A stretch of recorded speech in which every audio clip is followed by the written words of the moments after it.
Hello बच्चों, आज हम आपको कक्षा 9 की होम साइंस पढ़ाने जा रही हूँ। उसमें जो है संतुलित आहार पहला जो पाठ है वो सिलेबस से कम कर दिया गया है। खाद्य पदार्थ संगठन, वर्गीकरण तथा कार्य, ये पहला पाठ आपका इसमें से कम हो गया है।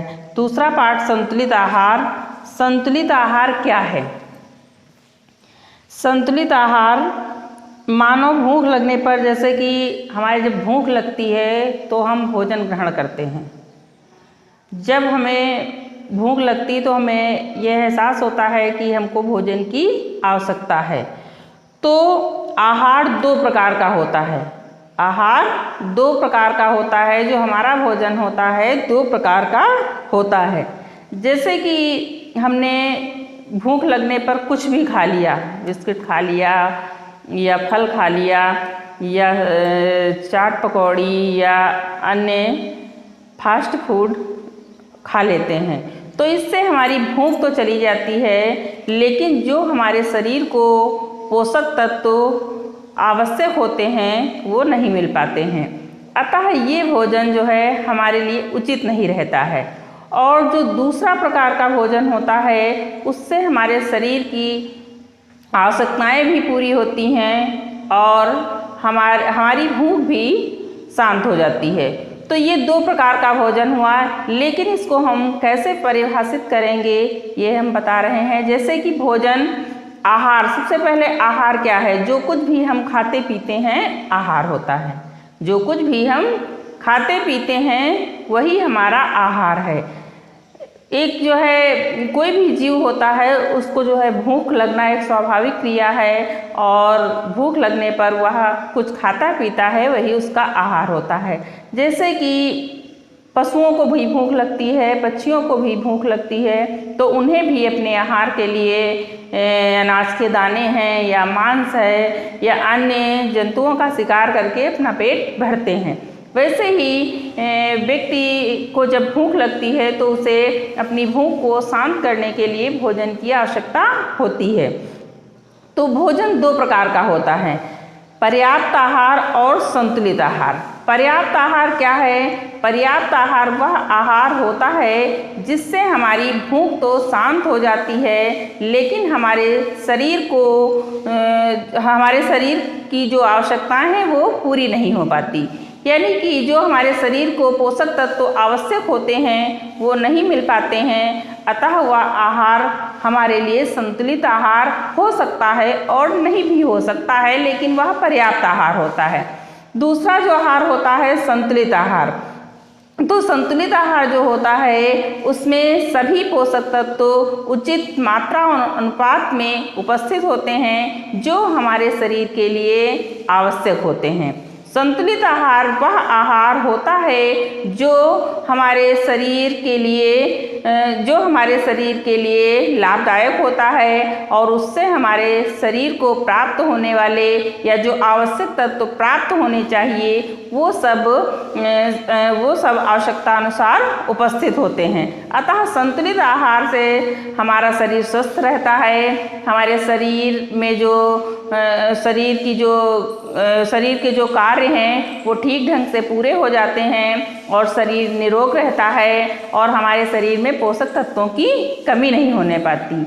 लेकिन जो पर्याप्त आहार है, जब हम कभी कभार तो हम पर्याप्त आहार ले सकते हैं, जैसे कि कभी हमारे भूख लगी, हमने कुछ भी खा पी लिया पेट भरने के लिए, अपने स्वाद को बढ़ाने के लिए कि हमको कोई भी चीज़ पसंद है उसको हम अपने आहार में प्रयोग कर लेते हैं। फास्ट फूड और अन्य चीज़ें ये हम अपने आहार में शामिल कर लेते हैं, लेकिन इससे हमारी भूख तो चली जाती है, लेकिन जो पोषक तत्व हमें मिलने चाहिए वो नहीं मिल पाते हैं। अतः पर्याप्त आहार हमारे लिए ठीक नहीं रहता है, क्योंकि इससे हमारी भूख तो शांत हो गई, लेकिन हमारे शरीर में धीरे धीरे अनेक प्रकार के रोग उत्पन्न होने लगते हैं और धीरे धीरे ये लक्षण हमारे शरीर में दिखाई देने लगते हैं।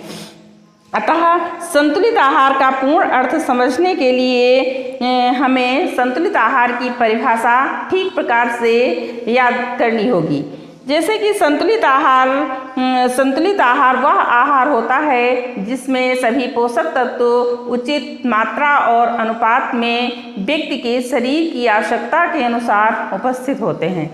जैसे कि बता दिया जाए कि संतुलित आहार सभी का एक समान होता है तो ये आवश्यक नहीं है, और कभी कभी ये जो संतुलित आहार होता है ये कुछ चीज़ों पर, शरीर की जो कुछ आवश्यकताएं हैं उन पर निर्भर करता है। जैसे कि एक छोटा बच्चा है और एक युवक है युवावस्था में और एक वृद्धावस्था में है, तो तीनों को एक जैसा भोजन देना उचित नहीं होगा और ना ही ये उनका संतुलित आहार हो सकता है। जैसे बच्चा है, जैसे 9 माह तक तो बच्चा शैशवावस्था में रहता है शिशु, और उसके बाद तब तक तो उसे कुछ पोषक तत्वों की आवश्यकता होती है और ज़्यादातर वो पोषक तत्व दूध से ही पूरा कर लेता है। लेकिन इसके बाद में धीरे धीरे बच्चों को अन्य खाद्य पदार्थ भी दिए जाते हैं, जैसे कि उबला हुआ आलू है, केला है, दाल है और अन्य चीज़ें दी जाती हैं। लेकिन और इसके बाद में जब बच्चा 1 साल के ऊपर का होता है तब उसको धीरे धीरे आहार में अन्य चीज़ें अधिक मात्रा में दी जाती हैं, जैसे कि दलिया है, खिचड़ी है, साबूदाना है, ये सब चीज़ें दी जाती हैं। फिर एक जो है किशोरावस्था में जब बच्चा होता है तो उसको जो है उसके भोजन में अंतर आ जाता है। अब आप कहिए कि एक जो है शैशवावस्था में, किशोरावस्था में, युवावस्था में, प्रौढ़ावस्था में, सब अवस्थाओं में एक जैसा भोजन संतुलित आहार है, तो ये कतई नहीं हो सकता है, क्योंकि एक जैसा भोजन सभी के शरीर की आवश्यकताओं के अनुसार नहीं हो सकता है।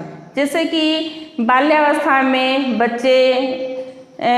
बच्चों का विकास होता है, बच्चे अधिक क्रियाशील होते हैं और वो एक बार में ज़्यादा भोजन नहीं ले सकते हैं, लेकिन थोड़ा थोड़ा करके अधिक भोजन खा सकते हैं। लेकिन जो एक युवक है या किशोरावस्था में जो बच्चा है उसकी भी शारीरिक आवश्यकताएँ जो होती हैं वो अधिक होती हैं, लेकिन जो एक जो है नवयुवक है उसको जो है अपने कार्य के अनुसार भोजन की आवश्यकता होती है और कार्य भी कई प्रकार का होता है, तो उसके भोजन में भी अंतर होता है। फिर आ गया वृद्धावस्था। जो वृद्धावस्था होती है उसमें जो व्यक्ति की पाचन क्रिया है वो कम हो जाती है, इसके अलावा दांत गिर जाते हैं और व्यक्ति काम कम कर पाता है। जब व्यक्ति काम कम कर पाता है तो उसके भूख भी कम लगती है और उसका भोजन भी आसानी से नहीं पच पाता है, जल्दी नहीं पचता है, इसलिए उसके भोजन में कमी आ जाती है। अच्छा, दांत गिर जाते हैं तो वो भोजन को अच्छी प्रकार से चबा नहीं पाता है। जब चबा नहीं पाता है तो व्यक्ति की आंतों को भोजन को पचाने में अधिक समय लेना पड़ता है। इस प्रकार से जो आयु है, आयु के अनुसार आहार में अंतर होता है। अब यहाँ पर हम कह सकते हैं कि संतुलित आहार क्या है। संतुलित आहार वह आहार है जिसमें सभी पोषक तत्व उचित मात्रा और अनुपात में व्यक्ति की शरीर की आवश्यकता के अनुसार उपस्थित होते हैं, वो संतुलित आहार होते हैं। जैसे एक कोई व्यक्ति शारीरिक श्रम करता है और एक व्यक्ति मानसिक श्रम करता है, तो जो शारीरिक श्रम करता है उसके शरीर से ऊर्जा अधिक खर्च होती है और उस ऊर्जा को वो कहाँ से प्राप्त करेगा, जब उसके भोजन में प्रोटीन होगी, वसा होगी, कार्बोज या कार्बोहाइड्रेट ये पोषक तत्व अधिक मात्रा में होंगे तो उसके शरीर को कार्य करने के लिए ऊर्जा मिलेगी। जबकि एक मानसिक श्रम करने वाले को इन पोषक तत्वों की कम मात्रा में आवश्यकता होती है। तो पोषक तत्व कोई भी व्यक्ति है उसके शरीर की आवश्यकता के अनुसार, जो पोषक तत्व शरीर की आवश्यकता के अनुसार उपस्थित हों, वही भोजन संतुलित आहार कहलाता है। जैसे कि जो भोजन हम ग्रहण करते हैं उसमें प्रोटीन, वसा, विटामिन और अन्य खनिज लवण, कार्बोहाइड्रेट व्यक्ति के शरीर की आवश्यकता के अनुसार उचित मात्रा में उपस्थित हों, वही आहार हमारा संतुलित आहार कहलाता है। संतुलित आहार लिंग, आयु और व्यवसाय, के आधार पर अलग अलग प्रकार का हो सकता है और उसकी मात्रा में अंतर भी हो सकता है। मनुष्य की आयु के बारे में भी हमने बताया कि आयु जैसे कि एक बाल्यावस्था, फिर किशोरावस्था, फिर युवावस्था, फिर वृद्धावस्था, तो सभी अवस्थाओं में व्यक्ति के भोजन में अंतर आ जाता है। एक बच्चे की थाली होगी और एक बूढ़े व्यक्ति की थाली हो और एक जो है नवयुवक की थाली हो, सबकी थाली में एक जैसा भोजन तो होगा, लेकिन सबके भोजन में अंतर होगा। और ये जो है इससे हमें पता चलता है कि व्यक्ति की आयु का संतुलित आहार व्यक्ति की आयु पर प्रभाव डालता है। ये जो आयु व्यक्ति की है वो जो है व्यक्ति के संतुलित आहार पर प्रभाव डालती है। अगर बच्चे की शारीरिक वृद्धि ठीक ढंग से करनी है तो उसके भोजन में प्रोटीन, कार्बोहाइड्रेट और वसा की मात्रा अधिक होनी चाहिए। और इसके अलावा वृद्धावस्था में ये सब पोषक तत्व जो प्रोटीन है, वसा है, कार्बोहाइड्रेट है, इनकी मात्रा कम होनी चाहिए। और इसी प्रकार एक शारीरिक श्रम करने वाले व्यक्ति को भी बाल्यावस्था और वृद्धावस्था से अलग भोजन की आवश्यकता होती है। फिर आता है लिंग। जैसे कि देखा गया है कि लिंग का मतलब कि पुरुष और स्त्री के भोजन में अंतर। देखा होगा कि पुरुष जो होते हैं वो घर का काम कम करते हैं, बाहर के काम में शारीरिक श्रम भी हो सकता है। और महिलाएं जो होती हैं वो पुरुषों की अपेक्षा कम काम कर पाती हैं, इसलिए उनके शरीर को भोजन की कम आवश्यकता होती है, कम पोषक तत्वों की आवश्यकता होती है। और पुरुषों को महिलाओं से अधिक पोषक तत्वों की आवश्यकता होती है। लेकिन शरीर की कुछ अवस्थाएं ऐसी होती हैं जिसमें महिलाओं को पुरुषों से अधिक भोजन की आवश्यकता होती है और उनके भोजन में पुरुषों के भोजन से अंतर आ जाता है। जैसे कि गर्भावस्था है, स्तनपान की अवस्था है, तो इस समय इन महिलाओं को इस समय भोजन की अलग प्रकार से मतलब कि अतिरिक्त पोषक तत्वों की आवश्यकता होती है जो पुरुषों से अधिक हो सकती है। तो इस प्रकार से महिलाएं और जो पुरुष होते हैं वो महिलाओं से लंबे चौड़े ज़्यादा होते हैं, बाहर का काम ज़्यादा करते हैं, इसलिए उनको भोजन की अधिक आवश्यकता होती है। महिलाएं पुरुषों से बहुधा कम लंबी चौड़ी होती हैं, शरीर का आकार भी छोटा हो सकता है और उनको ज़्यादा श्रम भी नहीं करना पड़ता है, इसलिए उनके भोजन में अंतर आ जाता है। लेकिन कुछ अवस्थाएं ऐसी हैं कि उस समय महिलाओं को अधिक भोजन की आवश्यकता होती है। इसके बाद में आता है स्वास्थ्य। जैसे कि कोई स्वस्थ व्यक्ति है तो उसको तो पूरा संतुलित आहार मिलना ही चाहिए, लेकिन अगर किसी कारण से व्यक्ति बीमार है या उसको अन्य कोई दिक्कत है या अन्य किसी भी प्रकार का रोगी है तो उसको जो है किसी भी रोग से पीड़ित व्यक्ति है तो उसके भोजन में अंतर आ सकता है और उसकी एक मात्रा भी निश्चित होती है कि इसके भोजन में किस किस तत्वों की मात्रा अधिक होनी चाहिए, किस तत्व की कमी होनी चाहिए। जैसे कि आजकल अधिकतर लोग डायबिटीज़ से पीड़ित देखे जाते हैं, तो इसमें जो है आलू है, चावल है, इनकी मात्रा कम हो जाती है और व्यक्ति को हरी सब्जियां और एक जो आहार होता है उसकी भी मात्रा निश्चित कर दी जाती है, तो उसके भोजन में एक सामान्य व्यक्ति के भोजन से अंतर आ जाता है।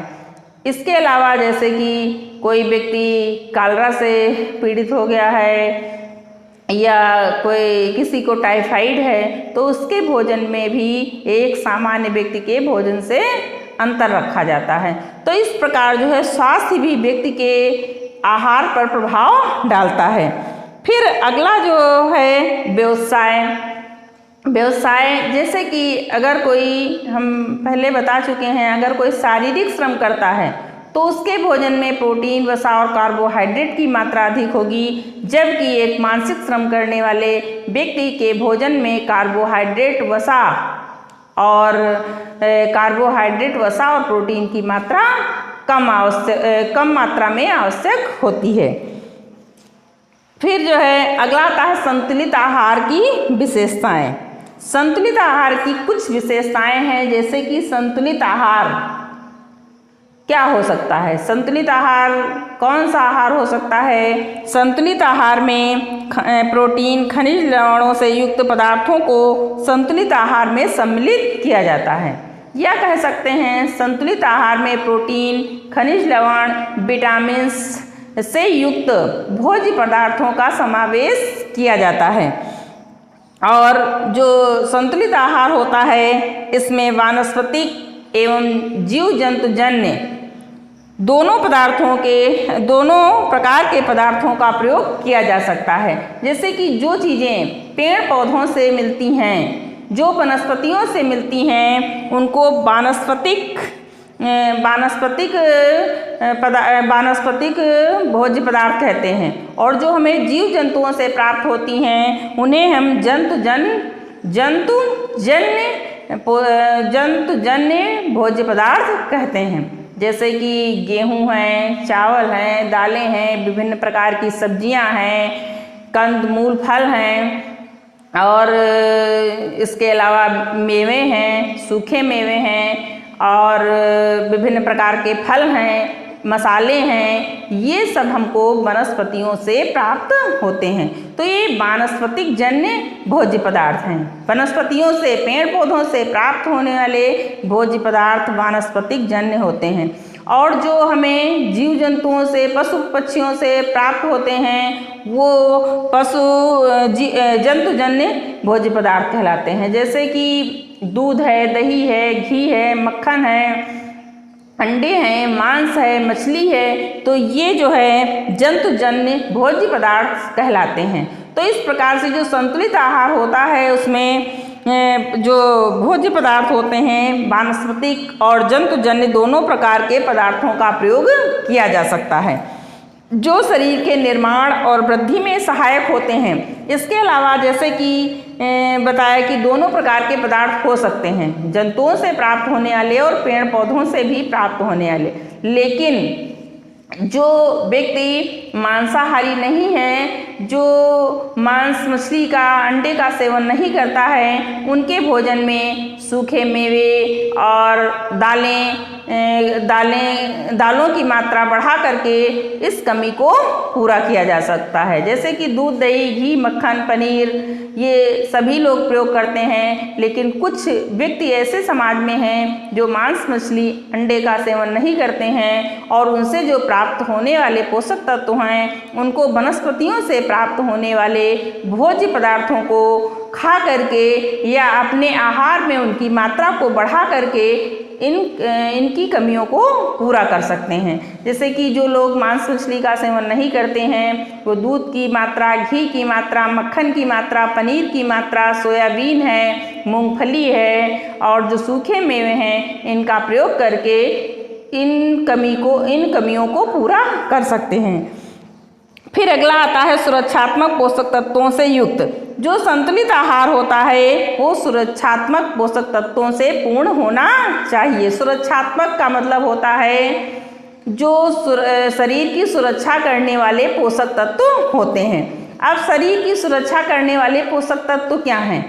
ये पता होगा कि जैसे कि जो हमारा संतुलित आहार होता है, जब हम संतुलित आहार ग्रहण करते हैं तो हमारे शरीर की रोगों से रक्षा होती रहती है। और संतुलित आहार वही आहार हो सकता है जिसमें सुरक्षा प्राप्त शरीर को सुरक्षा प्राप्त करने वाले पोषक तत्व हों। तो सुरक्षा जो प्राप्त करने वाले पोषक तत्व हैं वो हैं विटामिन, जिनका हम सूक्ष्म मात्रा में प्रयोग करते हैं, लेकिन अगर इनकी कमी भी हमारे भोजन में हो जाती है, हमारे शरीर को ये पोषक तत्व नहीं मिल पाते हैं, तो हमारा शरीर रोगों से घिर जाता है। तो हमारे शरीर में विटामिन्स की कमी नहीं होना चाहिए। अगर विटामिन्स की कमी हो जाती है तो हमारे शरीर में अनेक प्रकार के रोग हो सकते हैं, अनेक प्रकार के संक्रामक रोग हो सकते हैं। तो शरीर को सुरक्षा प्रदान करने का जो कार्य है वो हमें विटामिन के द्वारा ही प्राप्त होता है। तो शरीर की सुरक्षा हमारे विटामिन्स के द्वारा, शरीर की सुरक्षा विटामिन्स के द्वारा ही होती है। अतः हमारे संतुलित आहार में, जो हमारा आहार है उसमें सुरक्षात्मक तत्वों को अवश्य शामिल करना चाहिए, जैसे विटामिन ए है, विटामिन बी है और विटामिन सी है, डी है, ई है, विटामिन के है। तो इन पोषक तत्वों की मात्रा पर्याप्त रूप से हमारे आहार में होनी चाहिए, जिससे हमारे शरीर की रोगों से रक्षा होती रहे और शरीर हमारा स्वस्थ रहे। फिर अगली विशेषता है पर्याप्त ऊर्जा। जो हमारा भोजन होता है, संतुलित आहार है, उसमें पर्याप्त रूप से ऊर्जा प्राप्त करने वाले पोषक तत्व होने चाहिए। तो ऊर्जा हमें कार्बोहाइड्रेट और वसा से मिलती है। तो जो हमारा आहार है कार्बोहाइड्रेट, वसा और प्रोटीन से युक्त होना चाहिए, जिससे हमारे शरीर को उचित मात्रा में ऊर्जा मिलती रहे। फिर अगली विशेषता है आयु, लिंग आदि के अनुसार। जो हमारा आहार है आयु, लिंग आदि के अनुसार ही होना चाहिए। और इसके अलावा जो हम आहार ग्रहण करते हैं वो आयु, लिंग, व्यवसाय, जलवायु आदि पर भी निर्भर करता है। एक चीज़ हमने नहीं बताई, जलवायु। तो जलवायु जो है वो भी हमारे आहार पर प्रभाव डालती है। जैसे कि देखा होगा कि जब जाड़े का मौसम आता है तो हम तली भुनी चीज़ें बहुत ज़्यादा खा सकते हैं और आसानी से पच जाती हैं। और जैसे मूंगफली है और अंडा है, वैसे तो हर मौसम में सब चीज़ें खाई जा सकती हैं, लेकिन गर्मी के मौसम में कुछ चीज़ें ऐसी होती हैं जिनको हम खाते हैं तो हमको वो नुकसान कर सकती हैं। तो यही जो है समस्या, जहाँ पर कुछ स्थान ऐसे हैं जहाँ पर 8-9 महीने सर्दी पड़ती है और कुछ जगह ऐसी हैं जहाँ पर गर्मी अधिक पड़ती है। तो वहाँ के भोजन में और एक ठंडी जलवायु जहाँ की है, जहाँ सर्दी ज़्यादा समय तक रहती है, और जो गर्मी वाला स्थान है, तो इसका भी प्रभाव हमारे भोजन पर पड़ता है।